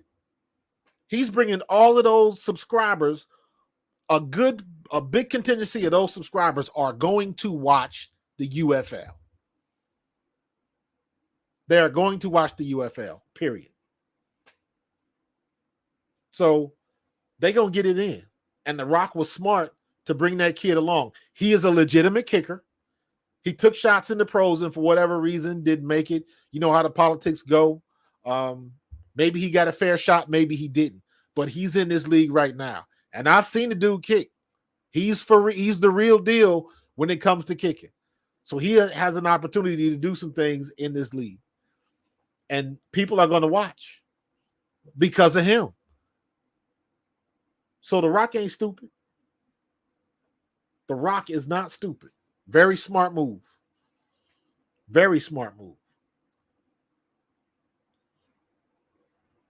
So I can't wait. I'll be creating some content on the UFL in the coming weeks because I'm gonna follow it because hey, I'm a World League veteran. So I got love for them guys that play in the minor leagues trying to make it because I did it for 3 seasons. And they play ball just as hard as anybody else. So I'm going to be invested in it. I'm going to watch it. I'm going to follow the teams and see what's going on. So, and it's funny. I'm wondering if Kelsey's going to do any analyst stuff just to get some practice in on the UFL because, you know, he's like the projected number one pick for all of these media networks, Amazon, ESPN, Fox Sports. They all trying to get Jason Kelsey. And I guarantee you, whenever Travis decides to hang him up, they will have a show together. That's guaranteed. New Heights is printing money. So you already know that's coming. So he's going to be, I would love to see him and Whitworth get paired together. Get everybody else off the set. Jason Kelsey and Whitworth. Because I like both of them. That's going to be a slow draw, Tim. I agree with you. However, I like Rock. Like again, Rock ain't no dummy, so he's going to go. And this is one of those things where you got to trust that Rock's business savvy. They looked at which markets made the most money, which is why they chose the teams they did from both leagues. That's the only reason they did. I think some people thought it was other teams that were going to be chosen because they were more popular, but he looked at who went to the games, who had the brand awareness, and he made those decisions, and it probably made good decisions. So everybody, that's not always the best place, because you got to, there's a big contingency of people in NFL cities that are the first thing they're going to do is thumb up their nose. That ain't my football. That ain't the Eagles. I don't want to watch them. If you in Cincinnati, that ain't the Bengals. I ain't watching them. That's why they go to these in-between cities. They're close to cities with professional teams, but far enough away to where somebody that was a fan and wanted to watch football, they would go check it out. Ewing 609, you missed the whole show, bro. Come on, son. You're killing me, Smalls. It's all good, dude. It's all good. That's why you can go back and watch it again. But yeah, man, like The Rock ain't no dummy, man. The Rock is gonna make his money. Understand that. You know what? I'm not even gonna do it. I was gonna go through some mock drafts, but yeah, I don't think I'm gonna do that tonight. But what I will do is show you. I was looking at Charles Davis.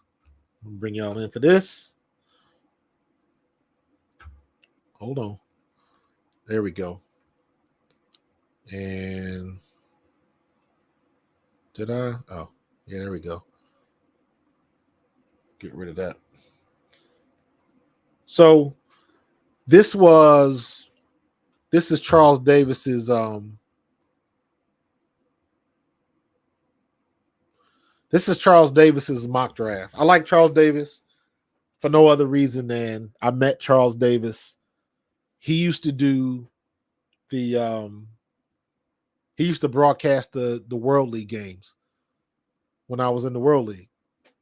Charles Davis was the sideline reporter, color commentary, all that kind of stuff. So I met him I think I met him in Germany or somewhere.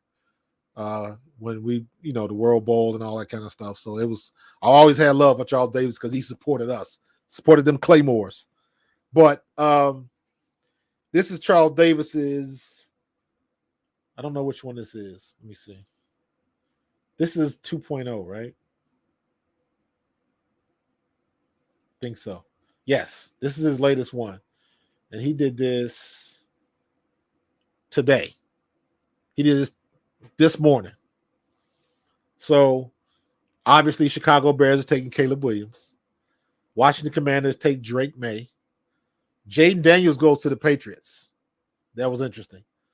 I got a feeling that this is going to be flipped. I got a feeling that the Commanders are going to take Jaden Daniels. So, there's going to be some smoke and mirrors. But Arizona gets Marvin Harrison Jr. The Chargers get Malik Neighbors. The Giants get Rome Odunze. Now, see, here's the thing. A lot of people think that the Giants are going to draft a quarterback. So, very interesting. So, we'll see how that plays out. Tennessee gets Joe Alt. The Falcons get Dallas Turner. Chicago Bears get Latu. Then we got the Jets with Brock Bowers. The Vikings with J.J. McCarthy. A lot of people think J.J. McCarthy might end up with the Patriots. So, but we'll see. Vikings get J.J. McCarthy. Denver Broncos get Kenyon Mitchell. Talise Fuaga for the Raiders. I need to stop. Olamiyawa Fashanu, Penn State offensive tackle with the Saints. The Colts get Cooper DeJean. A lot of people in Philadelphia want this kid. A lot of people around here want this kid.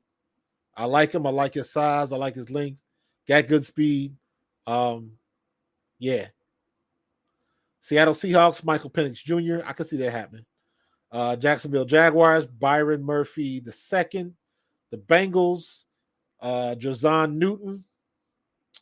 The Rams are getting Bo Nix, which is surprising. And Pittsburgh Steelers get Jackson Powers Johnson. Dolphins get Jared Verse, and the Eagles, J.C. Latham. Now, see, this makes the most sense because we are known for taking people in offensive tackles. We love the offensive line. That's how he's bread and butter. So that makes sense to me. I was thinking more like Kool-Aid McKinstry, or maybe another one of the safeties. Or I know there's McKinstry is the guy from Alabama, right? Nate Wiggins, I like him. I don't like his size. He's too light. He's only like 180. So in this NFL, you're gonna have to bring some people down. And he's too light in the ass for me. So you got to be at least 200. And like I want these corner. I don't want the more super fast little itty bitty cornerbacks. These days, Saquon Barkley is 6 foot 230. AJ Brown is, a beast. So you get more and more receivers in skill positions that are big players, physically big. So the small little live cornerbacks not going to be able to lay the boom on people. This is who I want, Kool-Aid McKinstry. But Arizona Cardinals, Zach Frazier, Bills, Brian Thomas Jr., Braden Fisk. Now, this all depends on what they do. We're just assuming that that Chicago's going to take him, but I don't see no reason why that won't happen. Right? So I don't see that changing anytime, but I did think it was interesting because if I go down here and look at his 1.0 draft, the first draft he did, and you go down to 22, and look who we got. We got the chop. I don't mind that at all. Now, I didn't really pay attention to. Let me see what moves were different. Caleb Williams, Jaden Daniels, Drake May, Marvin Harrison Jr. So the first 4 or 5 are the same. J.J. McCarthy to the Giants. There you go. That changed a little bit. Malik Neighbors to Chicago. That would be a good get for them because they setting it up for Caleb Williams. That would definitely be a good get. Jared Verse, edge rusher for Minnesota. Broncos, Bo Nix. Quinyon Mitchell to the Colts. So, yeah, in this one, we ended up with Chop Robinson. I don't mind that at all. I would love to see that. So, things could change, man. Things could change on a dime. You never know what's going to happen. But it's so many different ways it could go. It's not even funny. Oh, I definitely don't want to see that, Dave. Chop goes to San Francisco. You killing me, Smalls. You killing me. But this stuff changes every day, and we all just guessing. So, but I'm gonna look at some more stuff, and we'll get there. I think the Eagles are in a good spot. We got enough picks. We got enough equity in the draft for Howie Roseman to do some things. He is going to make some trades at some point in time. I don't know if he's going to move up, move down, but he's going to take 2 draft picks and make eight new ones out of them because that's what he does best. But I still, with the way the kickoffs are now, I'm telling you, Xavier Worthy, let's get that 4.2 speed on our side. I saw what Kevontae Turpin did. And I look at Kevontae Turpin and it's like, how come everybody else passed him up? What was up with that? Everybody passed up Kevontae Turpin. And if it wasn't for him being the MVP of the XFL, how do you pass up that talent, man? What are these scouts looking at? I don't get it. He almost wrecked us 2 years ago. He almost beat us at home. And if it wasn't for him tripping over one of his own guys, he would have had a kick return and probably would have sealed the game for Dallas. 2-21, I believe it was. So you can get some good players out of that. And, we still will have the opportunity to get somebody like Xavier Worthy or Chop Robinson maybe, because we got good picks. We got good first round and the second round. I don't think Howie's going to trade them, and I think we're going to come out and these are going to pay dividends. So people still trying to figure out what we're going to do with linebacker. I'm one of those people. I don't know what Howie's going to do. Are we going to draft another linebacker? Because we still worried about Nakobe Dean. And Nakobe Dean, I like Nakobe Dean, but you got to stay on the field, bro. And again, I know he ain't trying to get hurt on purpose. So, but it is what it is. I think Devin White is going to have a year. I just got a feeling. The best motivation you can give somebody is to tell them that they ain't worth it. And that dude is fast. Like running back fast. So with Bryce Huff and Haason and Sweat back, and we in good shape, man. We are in good shape. So it's going to be some more mock drafts, and things going to get hot and heavy the closer we get to the actual draft. So that should be fun, man. That should be a hell of a lot of fun. So I'm excited for our Philadelphia Eagles, man. I am hella excited. It was doom and gloom for a minute. I ain't gonna lie. It was doom and gloom for a minute, but not no more. So Howie's done a masterful job,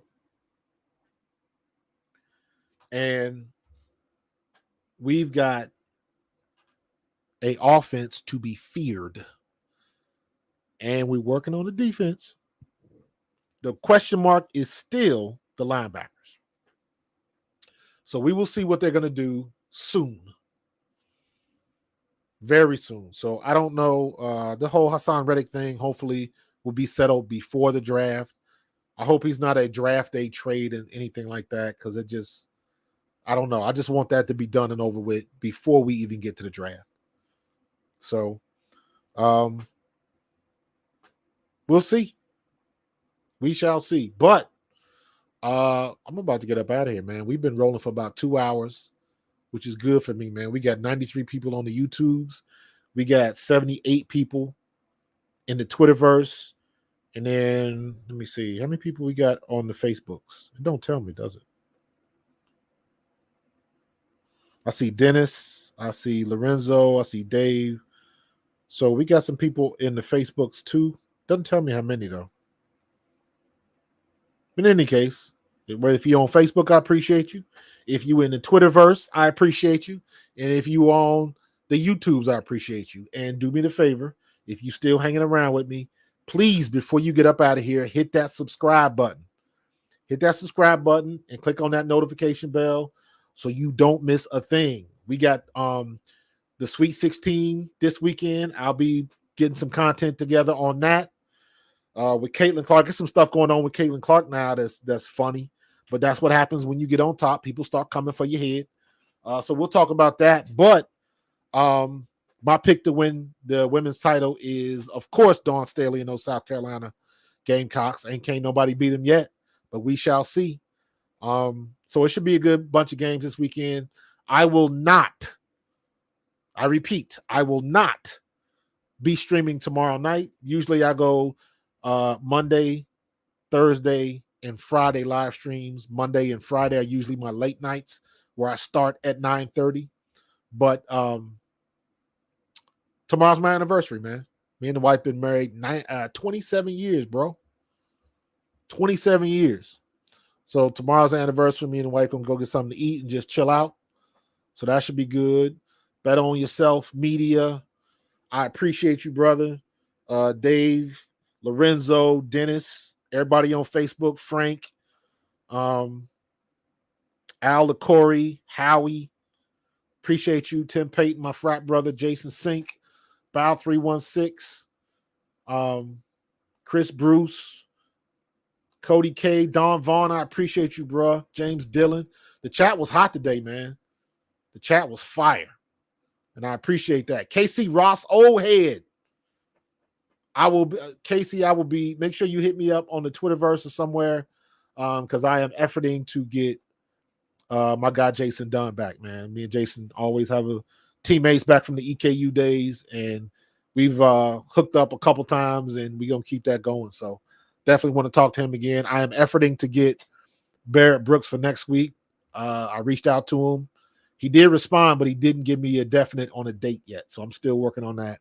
So we're going to have some good stuff next week, man. But again, don't let me forget, it is no late stream tomorrow.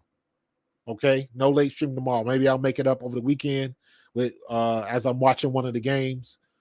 But you guys have yourself a good weekend. I really, really appreciate you guys showing up and showing out. Do me a favor. Tell your friends and family about me. Watch the stream. And if you just so happen not having anything to do, come to my YouTube channel, select one of my playlists, let it play, and go get yourself something to eat, man. Let it play, let it run the ads, all that kind of stuff. That helps me out a lot, man. But I appreciate y'all. Y'all enjoy y'all weekend. Be safe out there. And I'm going to see y'all on the next one, man. Go Birds.